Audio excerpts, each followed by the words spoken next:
I was listening to Priyanka's speech where she was describing what we saw in the aftermath of the landslides that happened here. Priyanka ഗാന്ധിജിയുടെ പ്രസംഗം ഞാൻ കേൾക്കുകയായിരുന്നു, ശ്രദ്ധിക്കുകയായിരുന്നു. അവരത് പറയുമ്പോൾ ഞാൻ ഓർക്കുകയായിരുന്നു, ആ വലിയ ദുരന്തത്തിന് ശേഷം വിറങ്ങലിച്ചു പോയി നാട്ടിൽ വന്ന് ഞാൻ കണ്ടതും നിങ്ങൾ കേട്ടതുമെല്ലാം ഓർക്കുകയായിരുന്നു. It was strange because for me it was the second time that I witnessed the tragedy of a landslide. എന്നെ സംബന്ധിച്ചിടത്തോളം അതൊന്നാമതായിരുന്നില്ല. ഞാൻ രണ്ടാമത്തെ തവണയായിരുന്നു അത്തരത്തിൽ ഒരു ഉരുൾപൊട്ടലിന്റെ ഭീകരത, അതിന്റെ പ്രയാസങ്ങൾ ഞാൻ നേരിട്ട് കാണേണ്ടി വന്നത്. And both times I saw people of Wayanad react in a similar way. രണ്ട് തവണയും ആ ദുരന്തത്തിന്റെ മുമ്പിൽ വയനാടിന്റെ ജനതയുടെ പ്രതികരണത്തിന്റെ ധീരത ഞാൻ നേരിട്ട് കണ്ടതാണ്. അത് ഒരുപോലെ ഇരുന്നിരുന്നു എന്നുള്ളത് ഞാൻ ഇപ്പോഴും ഓർക്കുകയാണ്. The entire Wayanad, regardless of religion, thoughts, age, they all suddenly came together. ജാതിയുടെയും മതത്തിന്റെയും പ്രായത്തിന്റെയും ചിന്തയുടെയും ആശയത്തിന്റെയും എല്ലാത്തിന്റെയും അതിരുകൾക്കപ്പുറത്തേക്ക് ആ ദുരന്തത്തിന്റെ മുമ്പിൽ ഒരു ജനത തോളോട് തോൾ ചേർന്ന് നിന്നതാണ് എന്നുള്ളത് ഞാനിപ്പോൾ അഭിമാനത്തോടെ ഓർക്കുകയാണ്. And you know, when you first hear about this type of thing, you have not seen it with your own eyes. It is not clear to you what has happened. ആദ്യ കേൾവിയിൽ കണ്ണിൽ കാണാത്തിടത്തോളം കാലം എന്താണ് സംഭവിച്ചത് എന്നുള്ളത് ഒരുപക്ഷെ നമുക്ക് പെട്ടെന്ന് മനസ്സിലായെന്ന് വരില്ല.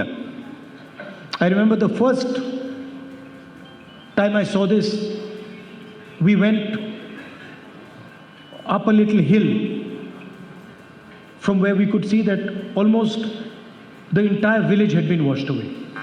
ഇത് സംഭവിച്ച ശേഷം ഒരു മലനിരയുടെ ഉയർന്ന തലത്തിൽ നിന്ന് നോക്കിക്കാണുമ്പോൾ ഒരു ഗ്രാമം മുഴുവൻ ഒലിച്ചു പോയത് കണ്ടു നിൽക്കേണ്ടി വന്നു.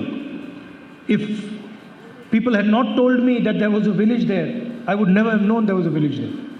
ആ കാഴ്ചയിൽ കണ്ടതിന് പുറമെ ജനങ്ങൾ അവിടെ ഒരു ഗ്രാമമുള്ളത് എന്നോട് പറഞ്ഞില്ലായിരുന്നെങ്കിൽ ചിലപ്പോൾ ആ കാഴ്ച പോലും അങ്ങനെ ഒരു ഗ്രാമം അവിടെ ഉണ്ടായിരുന്നു എന്നുള്ളത് എന്നെ വിശ്വസിപ്പിക്കാൻ കാരണമാകുമായിരുന്നില്ല.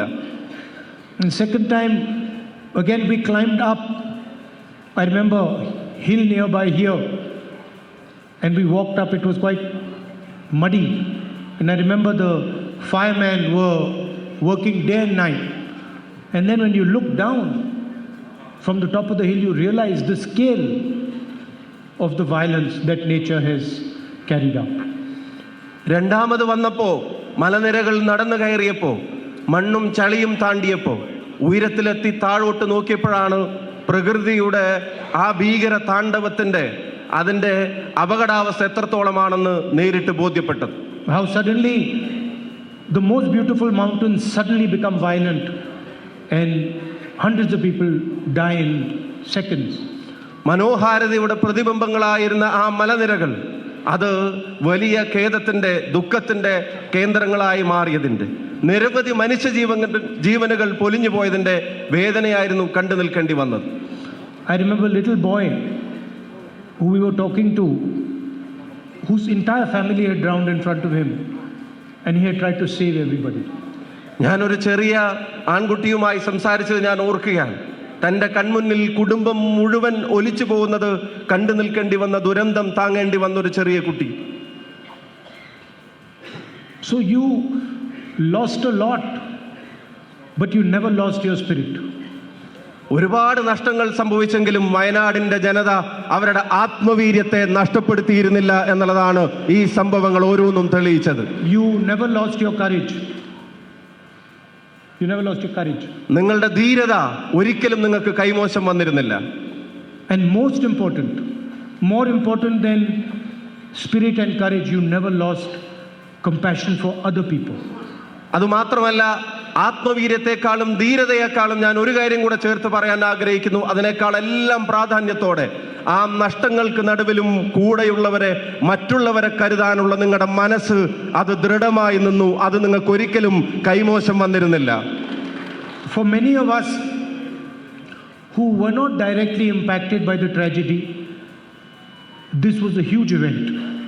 പലർക്കും, നമ്മളിൽ പലർക്കും, ഇതിനു മുമ്പ് ദുരന്തം നേരിട്ട് അനുഭവിച്ചിട്ടില്ലാത്ത പലർക്കും ഇതൊരു അനുഭവ പാഠമായിരുന്നു. After the event, we went home to our family members.